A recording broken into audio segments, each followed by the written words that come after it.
परवीन ने मुझे जान से मारने की कोशिश की। ये देखिए साहब, ये बहुत मारा साहब, मुझे बहुत मारा। पिछले हफ्ते उसने कहा था कि तूने उसे मारने की कोशिश की। साहब वो सब झूठ था। झूठी शिकायतें तो तुम दोनों लाती हो। अब तक तुम्हारे खिलाफ 3 और तुम ये उसके खिलाफ चौथी करने आ गई हो। नहीं साहब, मैं सच बोल रही हूँ। ये मेरे जख्म देखिए साहब, वो सच्चाई मेरी बयान कर रहे हैं। उसने तो गुंडे भेजे थे मुझे मरवाने के लिए। आज बड़ी मुश्किल से मैंने अपनी जान बचाई है साहब।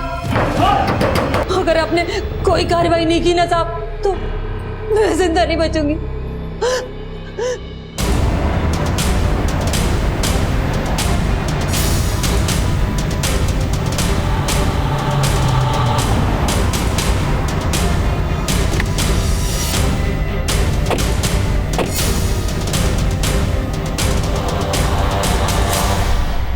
तुमने मरियम को मरवाने के लिए गुंडे भेजे थे? नहीं साहब, वो मरियम झूठ बोल रही है। लेकिन उसने तो बोला कि तुम्हारे भेजे गुंडों ने तुम्हारे नाम से उसको धमकाया, जान से मारने की कोशिश भी की। गुंडे तो मरियम के वो दोनों मुश्तंडे बेटे हैं जो हम दोनों बहनों का रोज पीछा करते हैं। घर से निकलना तक मुश्किल करके रखा है दोनों ने हमारा। चल ऐसा करते हैं, हम हमारे सब्जी चला लिया। लोमड़ी की नस्ल सालो, अगर हमारा पीछा किया तो सब देख रहे हैं। अरे देख रहे हैं तो क्या, सब लोग सिर्फ देख ही रहे हैं, कोई ना पकड़ के मारता क्यों नहीं है? चला लिया, चल यहाँ से। साहब, उनकी शिकायत हम आपसे ना कर दें, इसीलिए ये दाव खेला है उसने। पाटिल, कामिल और उसकी बीवी मरियम को पुलिस स्टेशन बुलाओ। सब। और तुम भी पुलिस स्टेशन आओ। आज या तो तुम लोगों की सुलह होगी या सबके सब लॉकअप में होंगे।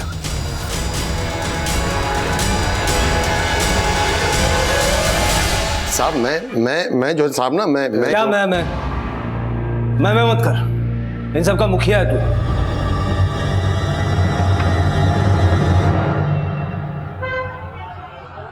अस्सलाम वालेकुम कामिल भाई। हाँ माजिद, कुछ सुलह हुई? ये मसला सुलझने वाला नहीं है माजिद में।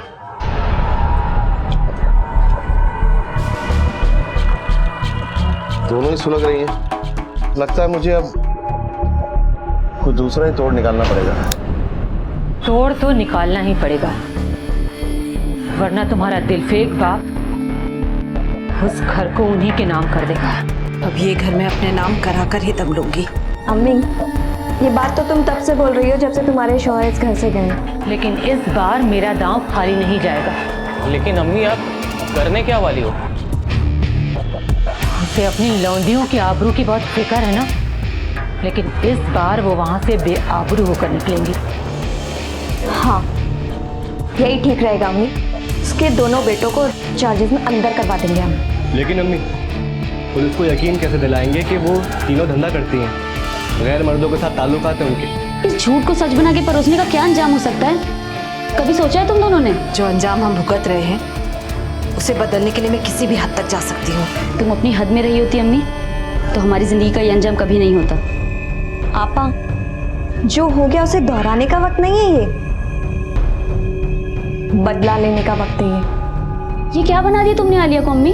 तू भी मेरी ही बेटी है, मैं भी तेरे जैसा ही सोचती थी। पर अब जो कुछ भी करने जा रही हूँ उसमें हम सबका ही भला है। गलत रास्ते से कभी किसी की जिंदगी खुशहाल नहीं बनती अम्मी। तो क्या जिंदगी भर अपनी बदहाली पर रोते रहेंगे हम? खून के आंसू रुलाने के लिए खून के खूंट भी पीने पड़ते हैं और खून बहाना भी पड़ता है।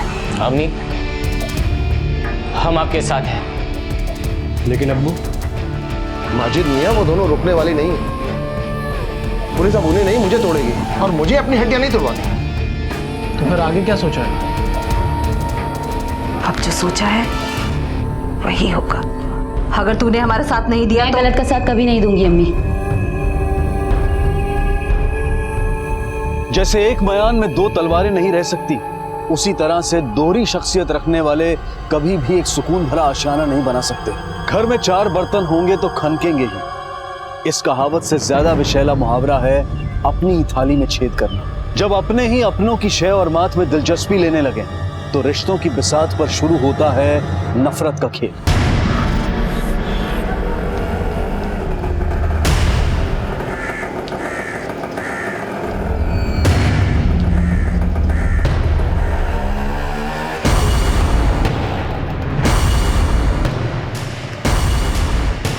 भाई साहब, वो रिक्शा के पीछे चलना।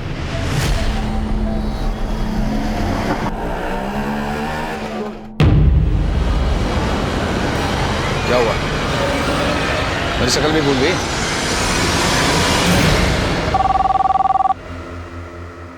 हेलो,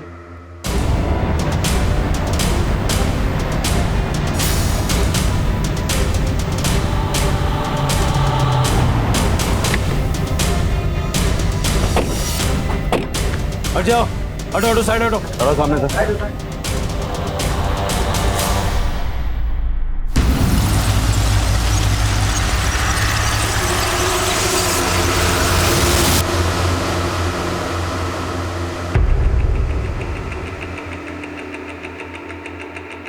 सर, दोनों के गले पे काला नीला मार्क है, शायद गला घोंट के मारा गया।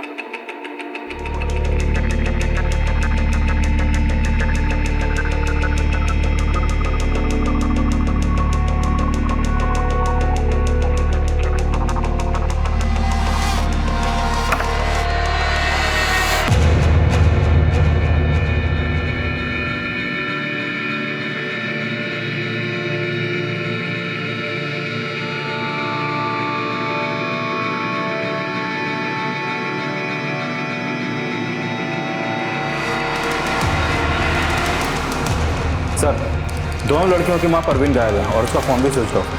ये सारा खाने पीने का सामान भी फॉरेंसिक में भेजो। सर ये असलम, ये इनके घर में ऊपर भाड़े पे रहता है, इसी ने हमें कॉल किया था।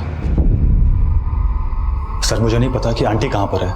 मैंने तो आलिया और फातिमा की डेड बॉडीज देखी तो 100 नंबर पे कॉल कर दिया बस। वो तो फर्स्ट फ्लोर पे रहता है ना, तो यहाँ से शोर शराबे की, झगड़े की, तोड़फोड़ की आवाज तो सुनी होगी। सर इनके यहाँ तो रोज तो झगड़ा होता था, इनफैक्ट सर कल भी हो रहा था, लेकिन मैंने ध्यान नहीं दिया। कल रात घर के आसपास इनके बाप, भाई, दोस्त, रिश्तेदार या कोई शकमंद किसी को देखा? नहीं सर, मैं जॉब पे से आता हूँ और सीधा सो जाता हूँ। क्या काम करता है? सर डोमिनिक में पिज़्ज़ा डिलीवरी बॉय हूँ। सुबह कॉलेज आता हूँ और इवनिंग शिफ्ट में जॉब करता हूँ। सुबह सबसे पहले लाशें तूने ही देखी? हाँ सर, मैं सुबह रेंट देने के लिए आया था तो देखा कि इनका दरवाज़ा खुला था। और कब से किराए पे रह रहा है? तकरीबन 1 साल से।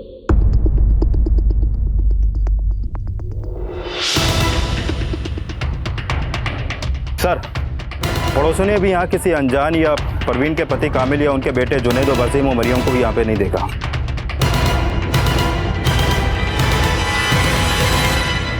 लेकिन ये कांड मरियम और उसके दोनों बेटों का ही किया था, सबको लेके आओ, और उस परवीन के पति कामिल को भी। सर, 2 बिल्लियों की लड़ाई में रोटी बंदर खा जाता है। इस कहानी का ये सबक हम सब ने बचपन में पढ़ा होगा, लेकिन जानवरों का तर्क देकर इंसान को समझाना हमेशा कारगर सिद्ध नहीं होता, क्योंकि कुछ इंसानों की प्रवृत्ति जानवरों से भी बदतर होती है। और आलिया और फातिमा की हत्या ऐसी ही पशुता का प्रमाण था। लेकिन उनकी हत्या में किसका क्या फायदा और कैसा मकसद छुपा था, और उनकी मां परवीन इस वक्त कहां थी? इन सवालों के जवाबों की तलाश में पुलिस का परिचय इन मां बेटियों की जिंदगी के ऐसे पहलुओं से होना था जो इस केस को 4 साल पीछे ले जाने वाला था। आलिया और फातिमा तुम्हारी सगी बेटियां नहीं थी? वो परवीन के पहले शौहर सादिक की बेटियां थी। ये सादिक कौन? सादिक हमारे होटल पे सब्जी सप्लाई करता था। परवीन कभी कभी पैसे लेने आती थी, तभी से हमारी बोलचाल है।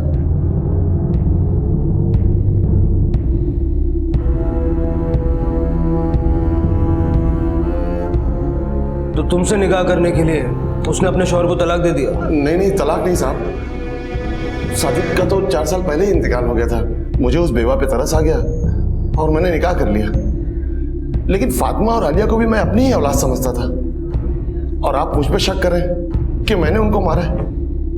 परवीन अब कहाँ है? मैं भी उसकी गुमशुदगी से हैरान हूं साहब। हमें हैरान करके कोई फायदा नहीं है साहब। इन हत्याओं की जो असली जड़ है उसे ढूंढिए। तू कहना चाहती है परवीन ने अपनी बेटियों को मार दिया? अरे साहब, वो औरत नहीं थी, दल्ली थी, दल्ली। अपनी बेटियों से धंधा करवाती थी। ये भी तुम्हारे पिछले आरोपों की तरह झूठ है, बल्कि सच ये है कि अपनी माँ के कहने पर तुम दोनों ने मिलके आलिया और फातिमा का मर्डर किया। नहीं साहब, हमने नहीं मारा उन्हें, हम सच बोल रहे हैं। हमने अपनी आंखों से आलिया को कई बार अलग अलग कस्टमर के साथ देखा है।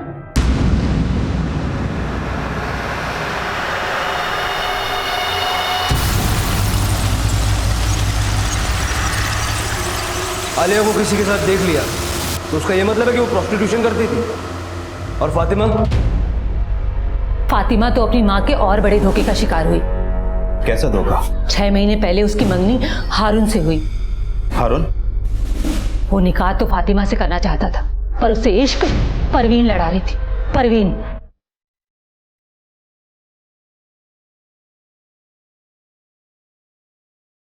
फातिमा को इन दोनों के रिश्ते की सच्चाई पता चल गई, इसीलिए उसने हारून से रिश्ता तोड़ दिया।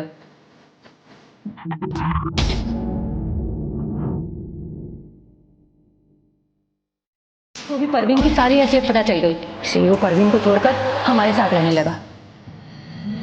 मुझे तो लगता है कि परवीन अपनी दोनों बेटियों को मारकर हारून के साथ भाग गई। मरियम और तेरे बेटे के आरोपों में कितनी सच्चाई है? साहब मेरे जख्म मत कुरे दिए, हाथ जोड़ता हूँ आपके। हाथ मत जोड़ो, सच बोल, वरना ये हाथ पैर सब टूट जाएंगे। मैंने परवीन से सच्ची मोहब्बत की थी। तो फिर परवीन और उसकी बेटियों को छोड़ने की वजह क्या थी? साहब जो उन्होंने कहा है आप वही समझ लो। मतलब तू अपनी जबान नहीं खोलेगा? मैं अपनी जबान से उनकी इज्जत तार तार नहीं करना चाहता। इनका भरोसा नहीं किया जा सकता।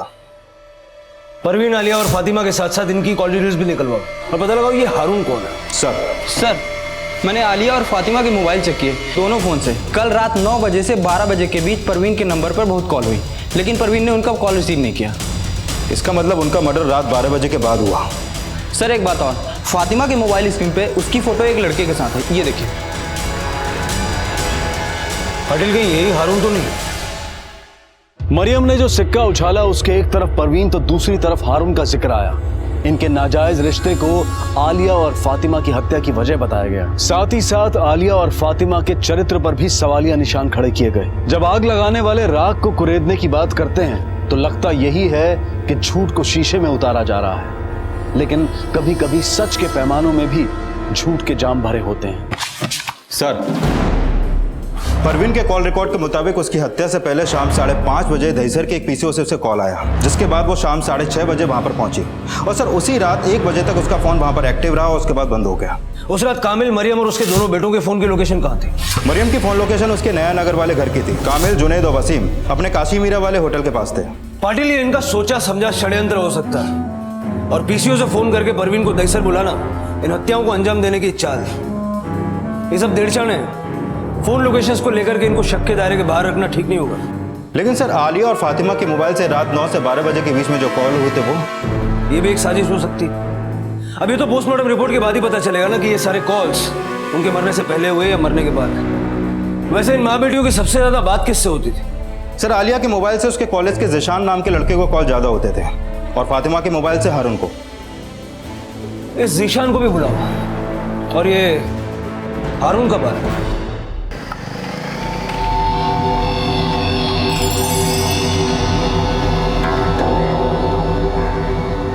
सर मैं तो यकीन भी नहीं कर पा रहा कि अब फातिमा। तेरे आंसू सच्चे हैं या घड़ियाली? सर जिसने आपके मन में गलतफहमी पैदा की है उसने 6 महीने पहले मेरे और फातिमा के बीच में भी गलतफहमी पैदा की थी। तो तेरे और परवीन के बीच कोई रिश्ता नहीं था? सर वो मेरी माँ थी। मतलब उसे भी मार दिया? सर मैं क्यों मारूंगा, और वैसे भी जब ये सब कुछ हुआ तो मैं मुंबई में भी नहीं था। तेरे फोन की लोकेशन तो मुंबई से बाहर की थी, लेकिन ऐसा भी तो हो सकता है कि तू यहीं हो और तेरा फोन कोई पुणे लेकर गया हो। परवीन की बॉडी ठिकाने लगा दी या परवीन ने तेरे साथ अपना ठिकाना बदल लिया? सर आप गलत कह रहे हैं। तो तू बोलना सही क्या है? ऐसा क्या जादू किया रे तूने फातिमा पर, जो 6 महीने पहले तुझे परवीन के साथ हम बिस्तर देखने के बाद भी पिछले 1 महीने से वो तेरे टच में थी? तेरे साथ सेल्फीज, प्यार मोहब्बत वाले मैसेजेस। सर 6 महीने पहले फातिमा ने मुझे नहीं बल्कि मैंने फातिमा को छोड़ा था। क्योंकि सर मरियम ने यह कहकर मेरे कान भरे थे कि फातिमा कैरेक्टरलेस थी। मैं सच कह रही हूँ, फातिमा का कई लड़कों के साथ चक्कर है। उसकी माँ और बहन ना किसी से कम नहीं है। लेकिन आप तो उनकी बड़ी माँ है ना। मैं उन्हें कुछ नहीं मानती और तुझे इसलिए आगाह करने आई हूँ कि कल को तुझे बलि का बकरा बना के कहीं पैसे ना ऐंठ ले। लेकिन सर 1 महीने पहले मरियम और उनके दोनों बेटे जुनैद और वसीम की सच्चाई मेरे सामने आ गई। अगर हमारा पीछा किया तो आलिया, सब देख रहे हैं? अरे देख रहे हैं तो क्या, सब लोग सिर्फ देख ही रहे हैं, कोई इन्हें पकड़ के मारता क्यों नहीं है?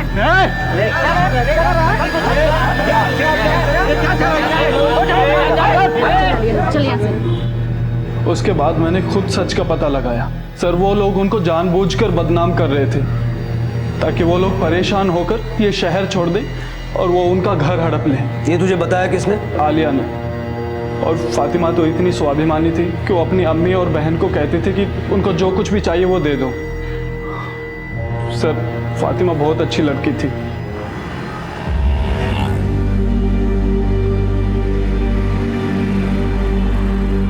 Fatima, I am sorry Fatima.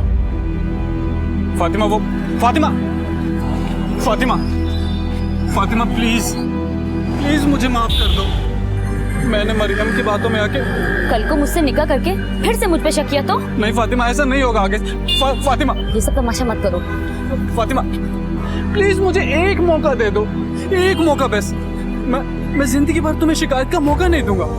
Sir Fatima बहुत अच्छी लड़की थी, मैंने उसे गलत समझा, उसके बाद भी उसने मुझे माफ कर दिया। सर 7 अगस्त की रात 12 बजे के आसपास आलिया और फातिमा की हत्या हुई। गला घोंट के मारा गया, लेकिन हत्या से पहले उन्हें बेहोशी की दवा दी गई जो उनके घर से बरामद हुई फिश करी में मौजूद थी। पटेल, इसका मतलब है कि किसी ने पर्पसली उनको फिश करी खिला के बेहोश किया और फिर उनके फोन से परवीन को कॉल्स किया। हो सकता है उसका मकसद परवीन को घर बुलाना रहा होगा, लेकिन परवीन नहीं आई और आलिया और फातिमा को होश आ गया, इसलिए उसने आलिया और फातिमा को गला घोंट के मार दिया। या फिर यह भी हो सकता है कि यह हारून और परवीन की साजिश हो। शायद परवीन ने ही आलिया और फातिमा को बेहोश किया और घर से निकली, अपना फोन दहीसर में किसी के पास छोड़ा और वापस आई। फिर अपने ही बेटियों के फोन से खुद के नंबर पर कॉल्स किए और उन्हें मार के हारून के पास पूना चली गई। उनकी यह प्लानिंग पिछले 1 महीने से चल रही थी। वो खुद ही फातिमा के मोबाइल से हारून को कॉल्स और मैसेजेस कर रही थी ताकि जब हारून अपना बयान दे तो हारून पे भी शक न जाए।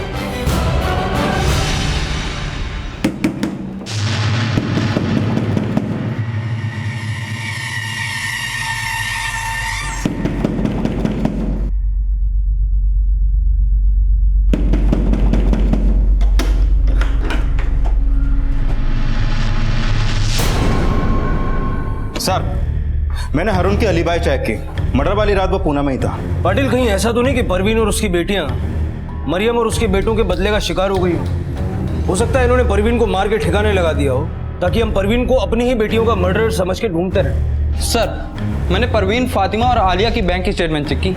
आलिया के बैंक अकाउंट में 1.5 लाख रुपए हैं, जबकि उसकी माँ और बहन के अकाउंट में 6 और 7 हजार रुपए।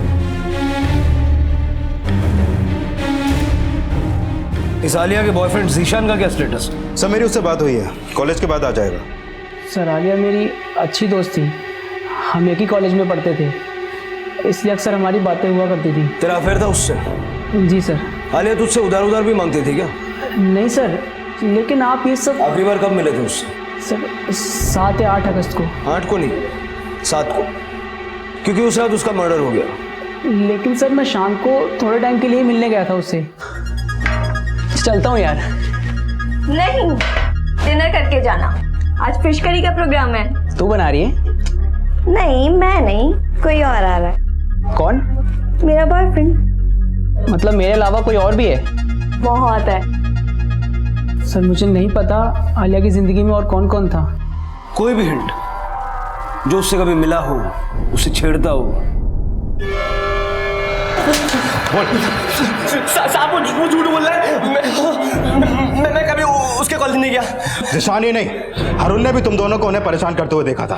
हारून परवीन की पढ़ाई बोल रहा है, ये परवीन की चाल है, दोनों मिले हुए हैं साहब। तुम कहना चाहती हो कि उसने ही अपनी दोनों बेटियों को मार दिया, लेकिन इसमें फायदा तो तुम्हारा ही है। तुम्हारे शौहर के नाम का वो मकान अब तुम्हारा हो जाएगा। साहब, परवीन चाहती थी मैं मीरा रोड वाला घर उसके नाम कर दूं। तो तूने क्या किया? कामिल उसके साथ रहता जरूर था, पर उसने उससे निकाह नहीं किया था, फिर वो किस हक से घर मांग रही थी। तो इस बारे में तूने हमें पहले क्यों नहीं बताया?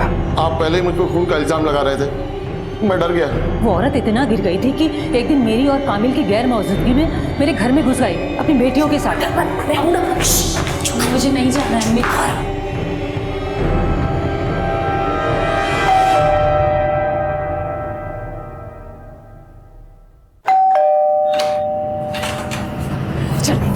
अरे ये क्या हो रहा है? मेरे खाना चुप हट अरे ये क्या कर रहे?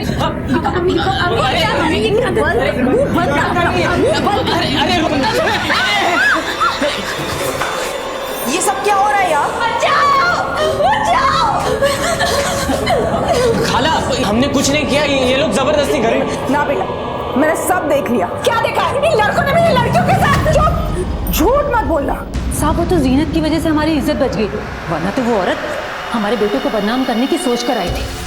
हाँ ये सच है, मरियम और उसके बेटे कभी किसी का कत्ल नहीं कर सकते। और जिस रात कत्ल हुआ उस रात मरियम मेरे साथ मेरे घर पे ही थी। साहब उस रात मेरा पार्टनर कामिल और उसके दोनों बच्चे यहीं थे, उसके बाद हम सब साथ में घर गए। सब मरियम और उसके बेटों ने यह भी बोला था कि परवीन अपनी बेटियों से धंधा करवाती थी, फिर उनको मारने के बाद अपने आशिक के साथ भाग जाने का मोटिव। हो सकता है कि मरियम के बेटों को बदनाम करने की चाल नाकामयाब होने के बाद फातिमा ने उसका विरोध किया हो, आलिया ने भी उसका साथ दिया। तो इस थियरी के हिसाब से परवीन का मोटिव समझने के लिए हमें परवीन के कैरेक्टर को समझना होगा। पता लगाओ कामिल की जिंदगी में आने से पहले परवीन का अपने स्वर्गीय पति सादिक के साथ रिश्ता कैसा था, और साथ साथ ये भी पता लगाने की कोशिश करो कि हत्या से पहले पीसीओ से किसने परवीन के मोबाइल पे फोन किया था। सर,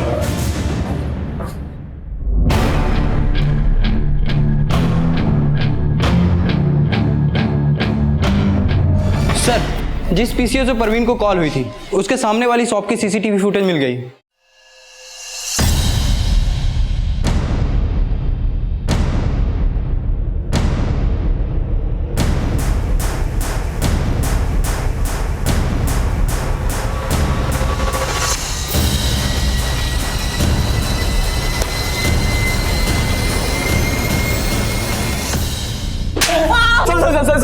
साहब बताता हूँ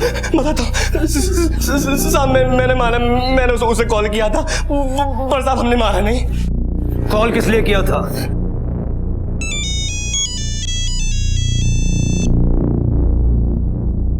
हेलो, तेरी बेटी जिस जिसके साथ सोती है उन सब के साथ फोटो है मेरे पास। कौन बोल रहा है? पहले मेरी बात सुन, अगर तू चाहती है वो फोटोग्राफ्स तेरी दुश्मन मरियम के पास ना जाएं, तो मुझसे आकर मिल।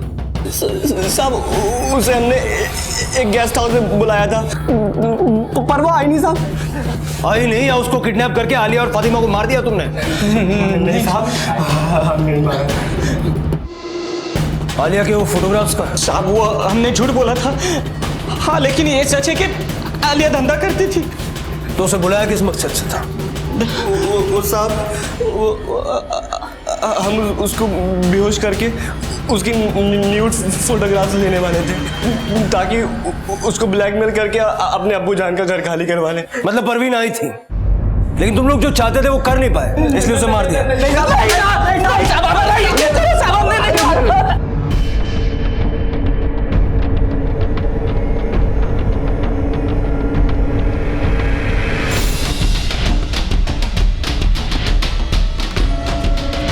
सर, जिस गेस्ट हाउस में जुनैद ने परवीन को बुलाया था वहां जुनैद और वसीम ने रूम तो लिया था, लेकिन गेस्ट हाउस के स्टाफ ने वहां परवीन को नहीं देखा, और वो दोनों भी रात 9 बजे वहां से चेकआउट करके चले गए।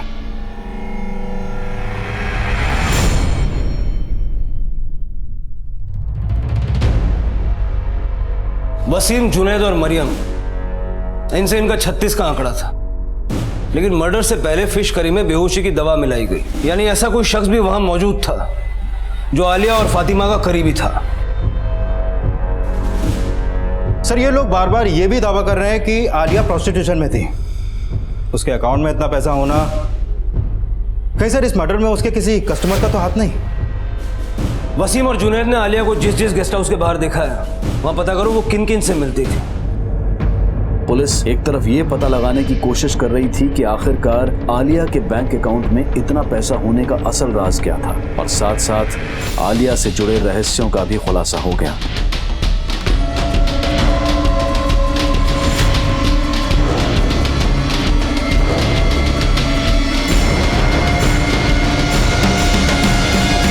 सर, आलिया अलग अलग आदमियों के साथ नहीं, सिर्फ इस अकेले के साथ मीरा रोड के गेस्ट हाउस में टाइम स्पेंड करती थी।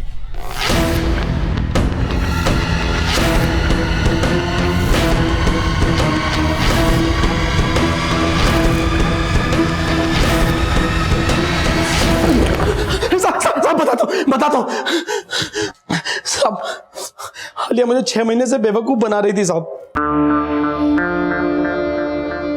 वो कामिल से मिलने आती थी, मैं उसकी खूबसूरती देख के फिसल गया था। मुझे लगा कि मैं भी उसे पटा सकता हूँ। फिर मैं धीरे धीरे उस पर चांस मारना शुरू कर दिया।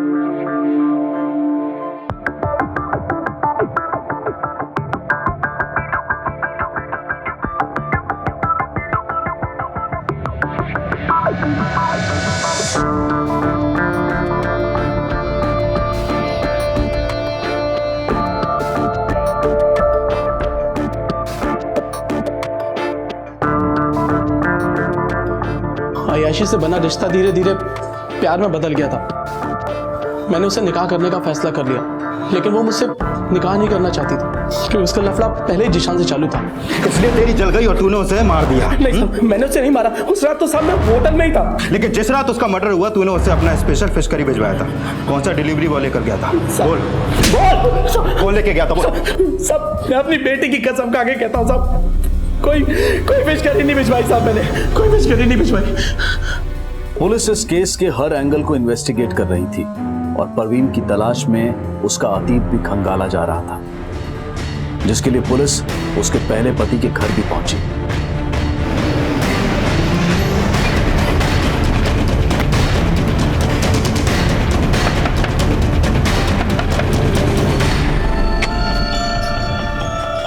जी बोलिए। जी हमें सादिक और उसकी बीबी परवीन के बारे में कुछ बात करनी है आपसे।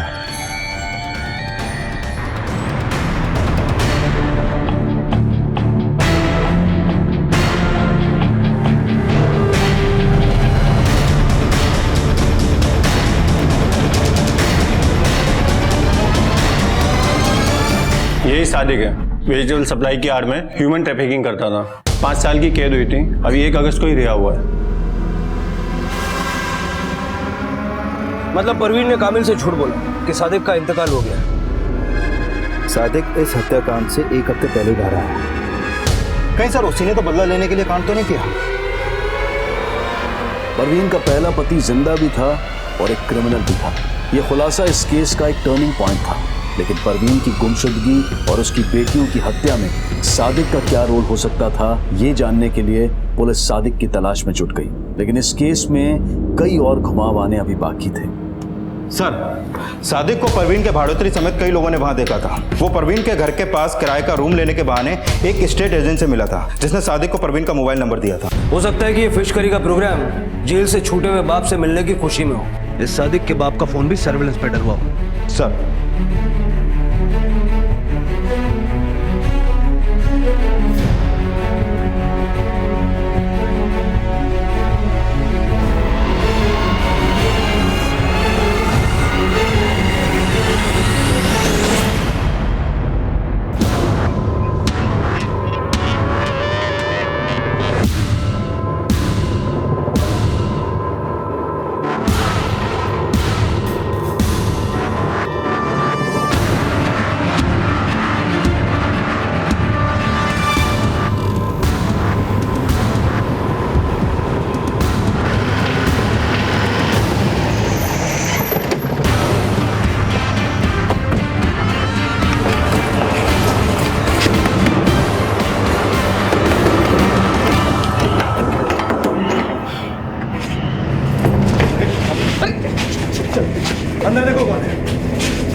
अगर तू चाहती है वो फोटोग्राफ्स तेरी दुश्मन मरियम के पास ना जाएं, तो मुझसे आकर मिल। लेकिन तुम बोल कौन रहे हो? जब मिलेगी तो पहचान जाएगी। आना कहाँ है?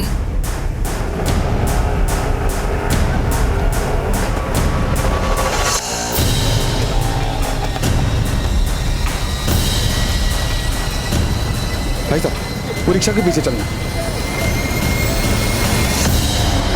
मैंने उसका पीछा किया साहब, और जैसे वो रिक्शा से उतरी, वो मेरे सामने आ गया। क्या हुआ? मेरी शक्ल भी भूल गई? मुझे लगा कि सादिक ने ही मुझे फोन करके वहां बुलाया है। साहब, मैंने सिर्फ उसका पीछा किया। मैं किसी जुनैद को नहीं जानता, बस मैं अपनी बेटियों के सामने उसे नहीं मिलना चाहता था, इसलिए। उसने मुझे धमकाया और अपने साथ ले गया। बैठ। साहब, उस औरत ने मुझे धोखा दिया। मुझे कैद क्या हो गई? ये कहने लगी कि मैं मर गया, और वो कामिल के साथ रहने लगी। तुमने कामिल से झूठ क्यों बोला कि सादिक मर चुका था? बोलो। साहब, उस औरत ने मेरे जज्बात से खेला।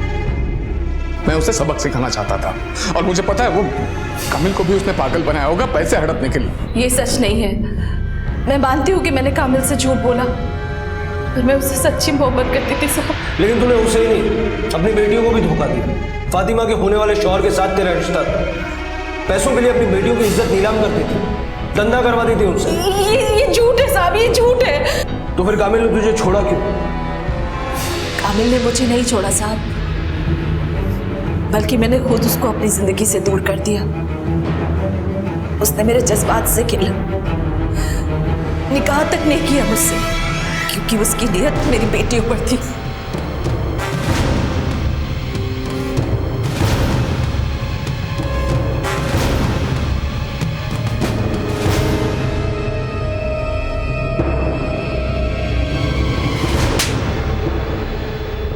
माना मैंने कामिल से झूठ बोला, लेकिन सादिक के जेल जाने के बाद मैं कैसे अपनी बेटी और अपना पेट पालती? सादिक के बाप ने भी हमें सहारा नहीं दिया साहब। सब मर्द एक जैसे होते हैं, सब मर्द। कामिल तो सादिक से भी बदतर निकला। सब फातिमा और आलिया मेरी अपनी बेटियां थी साहब, और आप कह रहे मैंने उनका मर्डर किया?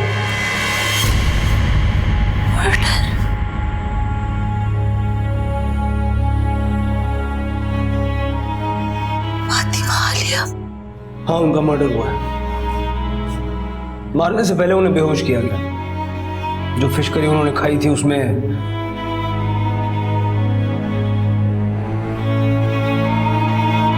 साहब, आलिया ने मुझ पर झूठा इल्जाम लगाया था।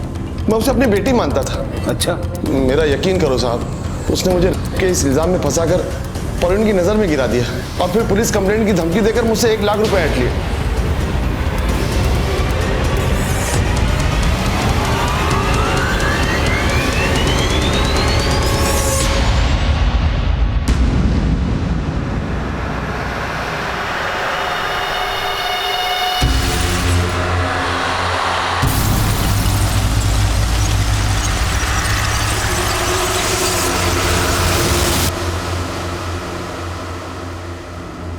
आलिया की दोस्ती उसके कॉलेज के एक लड़के जिशान से थी।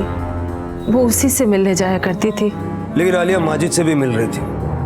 माजिद तो उसको अपनी दूसरी बीवी बनाने की सोच रहा था। ये बिल्कुल झूठ है साहब। अच्छा ये बताओ, उस रात जब तुम घर से निकली थी तो अपनी बेटियों के लिए फिश करी बना के निकली थी? Fish curry? नहीं तो। हाँ, हमारा प्लान था उस रात फिश करी खाने का। हम हर संडे फिश करी खाया करते थे। अम्मी, इसकी जैसी फिश करी और कोई नहीं बना सकता। सच में बहुत टेस्टी फिश करी बनाते हो तुम।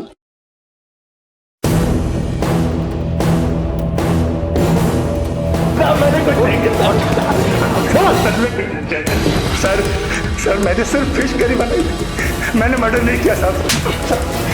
सर मेरा यकीन कीजिए, मैंने वाकई कुछ नहीं किया सर।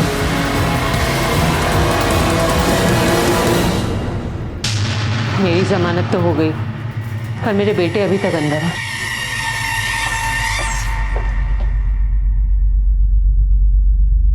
ये कल ही जमानत पे रिहा हुई है और आज आप फिर से, आपा को कितनी बार अंदर बाहर कराओगे आप लोग?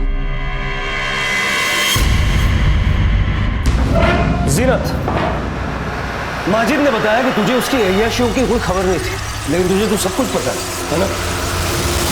ये किसने फोन किया है? वेंडर का नंबर है, लो चेक कर लो। मुझ पे शक मत करो, मैं तुम्हें कभी धोखा नहीं दूंगा।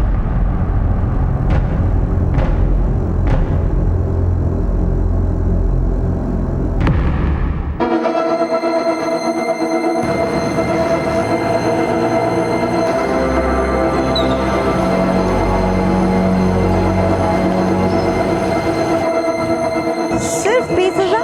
अब और नहीं है मेरे पास, मैं तुमको नहीं दे सकता आलिया। देने तो पड़ेंगे माजिद, वरना मैं तुम्हें मॉलेस्टेशन के चार्ज में अंदर करवा दूंगी। आलिया माजिद को ब्लैकमेल कर रही थी और माजिद ये बात मुझसे छुपा रहा था। मुझे लगा कहीं मेरी हालत मरियम जैसी ना हो जाए, इसलिए उनसे निजात पाने के लिए मैंने असलम को मोहरा बनाया।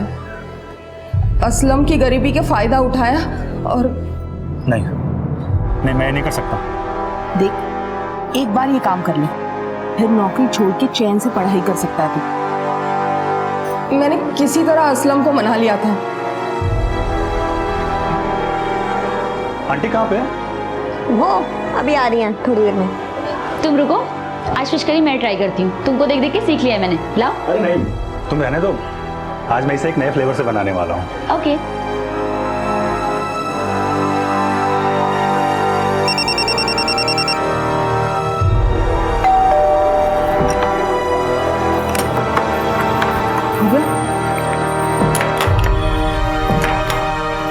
इनकी माँ कहाँ है? अरे मुझे नहीं मालूम। अगर वो जिंदा रही तो तेरी फिश करी वाली चाल पकड़ी जाएगी।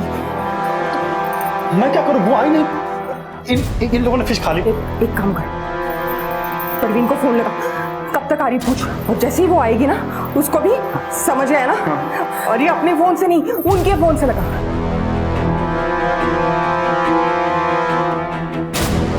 उठा नहीं रही वो।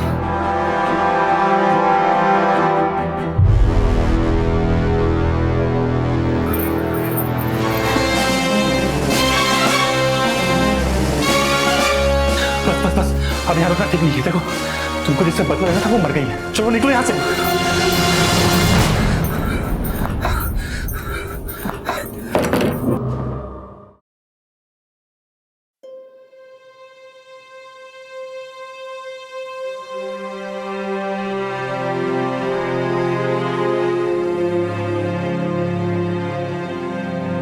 गलत रास्ते से कभी किसी की जिंदगी खुशहाल नहीं बनती अम्मी।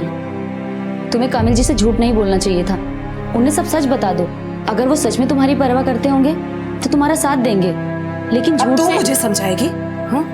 और खबरदार, अगर तेरी जबान पर ये सच आया कि तेरा बाप जिंदा है, मुझे माफ कर दे फातिमा। अगर मैंने तेरी बात समझी होती तो।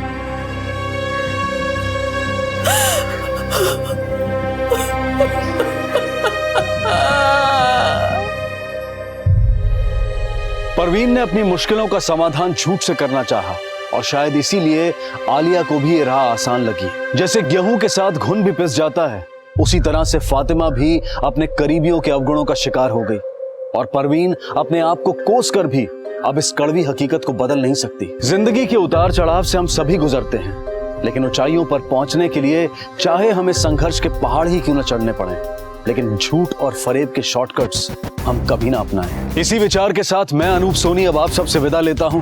फिर मुलाकात होगी अगले एपिसोड में जुर्म की एक और कहानी के साथ। तब तक अपना और अपने परिवार का ख्याल रखें और देखते रहें क्राइम पेट्रोल डायल 100। सबक एक को सीख हम सबको। जय हिंद।